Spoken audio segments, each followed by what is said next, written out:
Hello Gear Facts friends, yes indeed I do have a Casio MZ-X300 to unbox for you today. This should be awesome, let's check it out.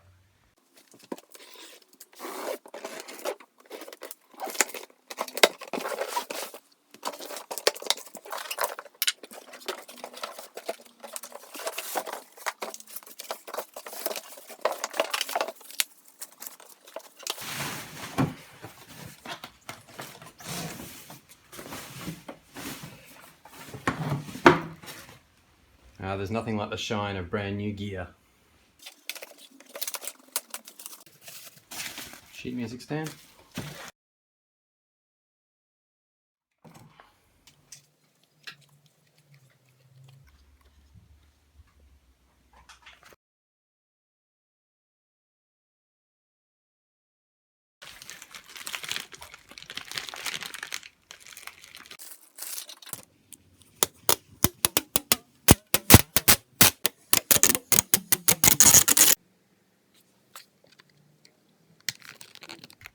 Bit of a tight fit.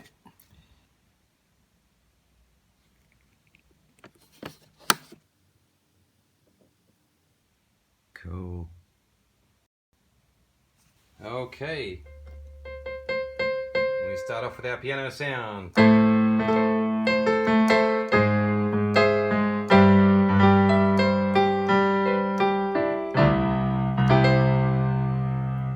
All I've got to do is learn how to play, but that is a very nice start. Big piano. A nice big rich sound. So I've got a tone square here, and that's how our sounds are arranged. You can't really understand that right now. We've also got we've got a list of piano sounds, and this is bright piano. There's a mellow piano.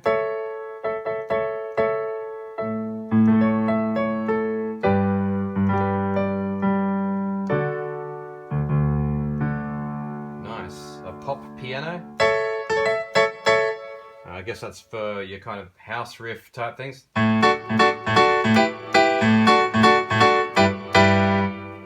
And then a rock piano.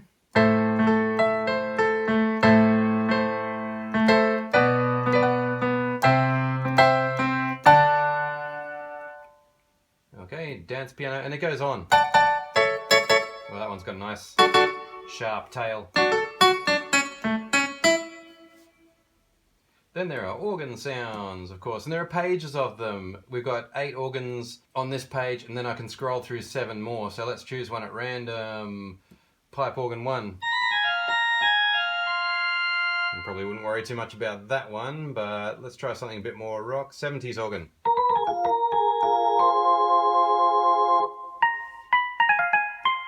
Sequenced organ. I guess that's something you might use with the Arpeggiator. Speaking of which, let's try to activate that. So if I choose this sound, maybe go back to my main menu, and Arpeggiator. Okay, so starting with a very basic Arpeggiator. By the way, I know that this isn't a direct recording, guys. I will do a direct recorded demo of this. This is our box opening demo, so really, I'm too excited to plug in all the other things. So let's go back into our third category, the guitars. Okay, so the Arpeggiator stays on when I change sounds.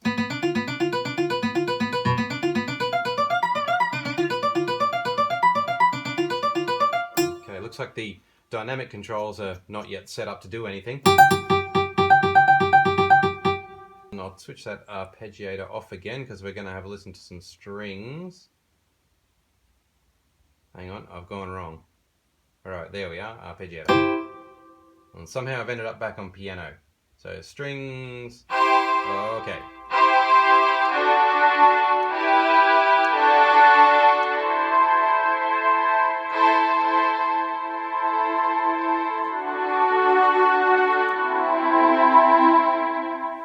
It's actually coming through slightly tinny considering the speakers are so big. Warm strings. Oh. It's interesting that the volume knob tails off really sharp in the last quarter. down here, it's all basically no volume. And then suddenly it kicks in quite suddenly as you turn it up.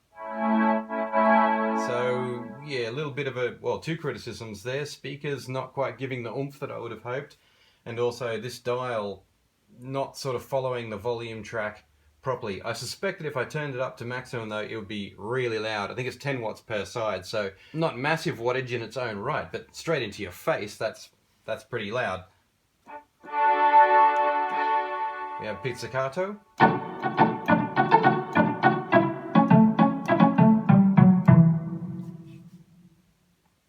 Chamber.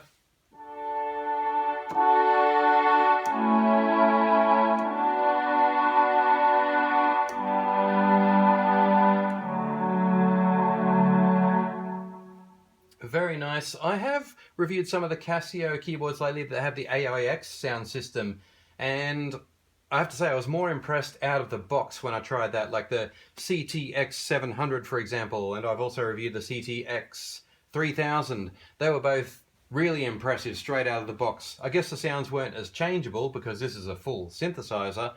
The sounds are very preset on those other models, but their instant impression was much stronger than these ones. Let's move right on to synthesizers because that's where the real action is. Oh. Okay, that's a bit dated sounding. Ah, now we're starting to have fun.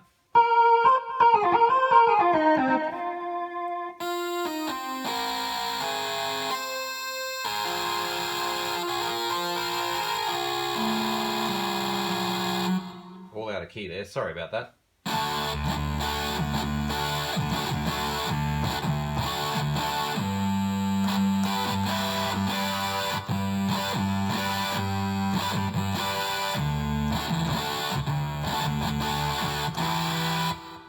Pretty intense. The distortion's a bit crusty there. This is a much more pure one.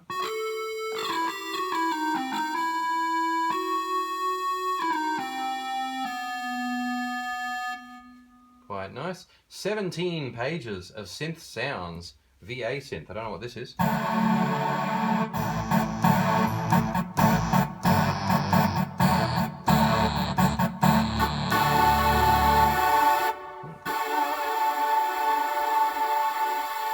Again, it looks like we have to set up our dynamic controls separately.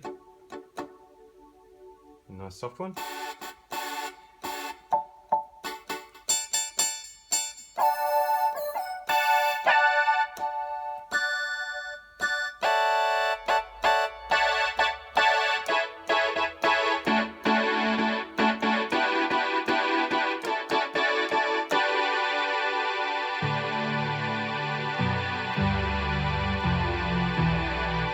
Okay, let's try a lead sound and do some pitch bending.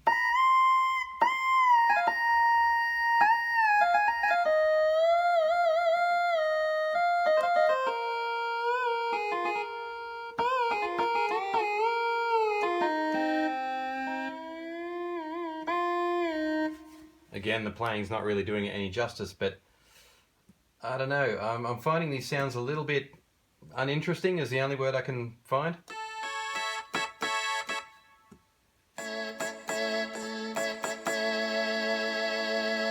That's kind of interesting. Let's switch over now to the effects section. I'm sure I saw something marked effects earlier on. Effect, okay. Pretty good touchscreen. It's nice and big, sharper than I expected it to be, and the touch response is quite good. So we can edit delay here, for example. So I had an effects chain there with chorus, reverb, and delay, and I think there's also a DSP which brings in your wah and phaser, flanger, all those kinds of effects. Anyway, let's increase the value of the feedback. Oh, and time is set to 0, okay. Okay, not hearing any changes. No, maybe I have to turn it on back here or something. Delay edit. Delay tempo. Long pan. Okay, this is something that I find is a bit of an issue with Casio keyboards a lot. Functions that should be obvious aren't obvious, and really, when it comes to switching on delay for a sound, I wouldn't really expect any trouble doing that. That seems like a very straightforward thing, especially for a fairly advanced synthesizer. I can understand on their other models the screen is much smaller and a bit pokey, quite hard to navigate your way around, but this one's easy. It's very visual, and yet somehow, maybe I'm being a little bit harsh, but somehow I can't activate what I want, and I guess that's a little disappointing. Maybe we should try some rhythms now. Let's see what we got by default. Okay, we've got our variations and fill-ins here.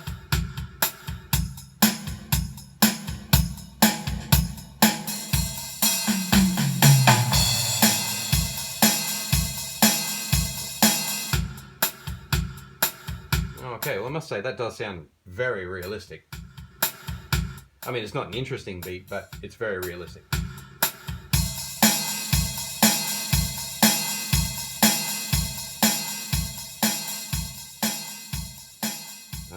And I do like the introduction of a fade in, fade out button there. I did a fade out, obviously. I guess if we press it and then start our rhythm, it should fade in.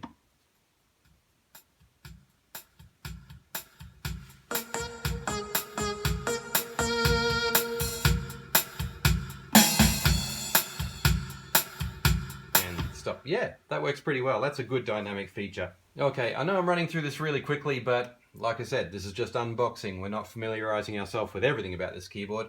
I did want to try these sample pads though. Okay, oh, that's playing a phrase based on that sound that I chose.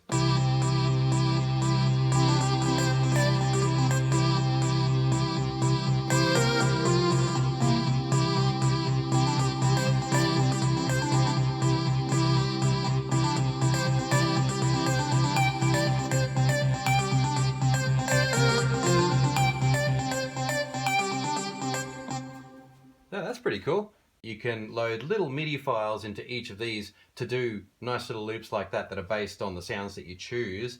However, there is a sampling button here. Yeah, and there are a whole lot of different banks of samples. Synth samples? Wait, no, that's synth drums. Sound effects. Oh, cool.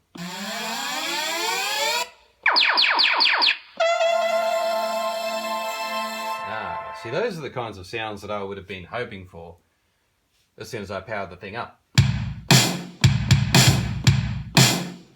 Sound effects 2.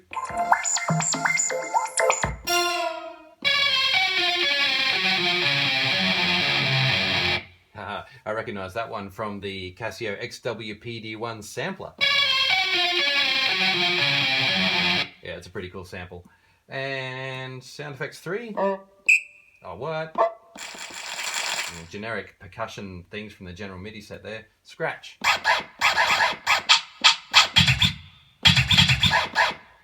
Okay, wobble. Ooh. Ooh, these are harsh.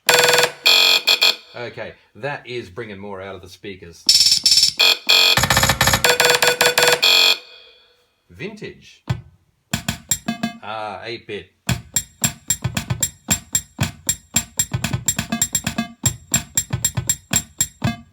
I'm just going to jump back to our synth sounds now and choose something... Yeah, perfect. Something that can utilize these wheel controllers a little bit.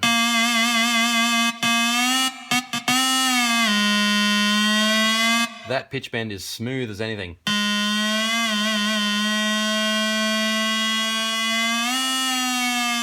Yep, this is a perfectly smooth continuum.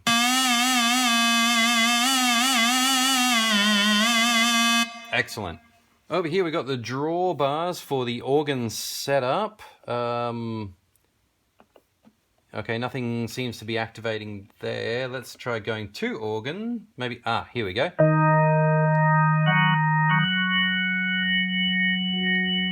Oh yeah, that's really nice.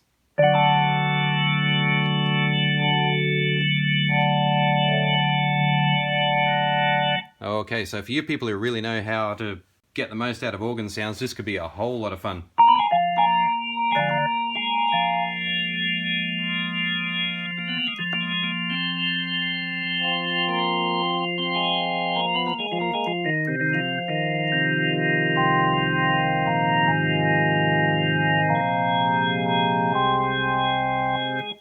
finish off, I'm just going to navigate around the screen a little bit by going back to the main menu here.